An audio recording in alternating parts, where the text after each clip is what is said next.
Hey there, heathens. I want to show you something real quick. This used to be a t-shirt. Saw it online, thought it was cool and liked the message, and the fact they actually bothered to translate it instead of just writing English in runes. Bought it and started wearing it. And promptly noticed I was getting side-eye from people of color.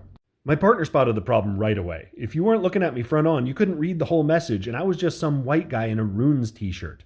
And if you could only see the last two words, ugh.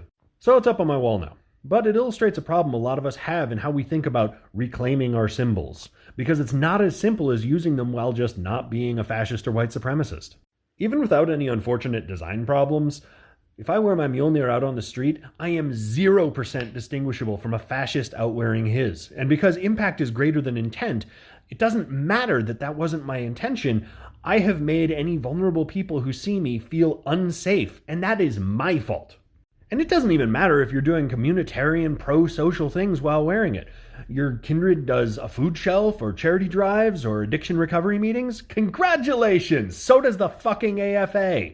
Those are all things they've done at their whites-only hate-hoff in Minnesota. So that still does dick all to reclaim the symbols because you're using them in the exact same way as the fascists.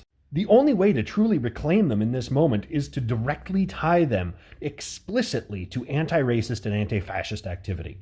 At the absolute minimum, when I'm out wearing my Mjolnir, I try and pair it with BLM stuff or pride stuff or anti-fascist stuff, just so people have some idea what I'm about.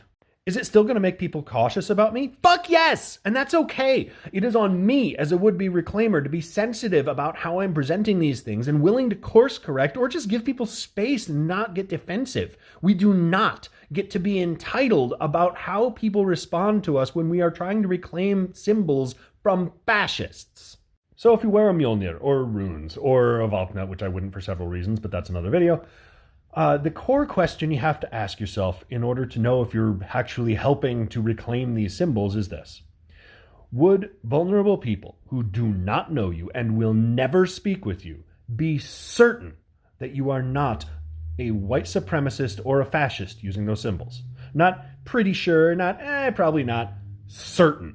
That's what it takes, along with an awareness that even with that certainty, these symbols are going to make some people uncomfortable for a while. And that's not an attack on our faith or a reason to get defensive. It is the reality of reclaiming things from fascists, and it is an obligation to start actually thinking about what you can do to help remedy the actual problem.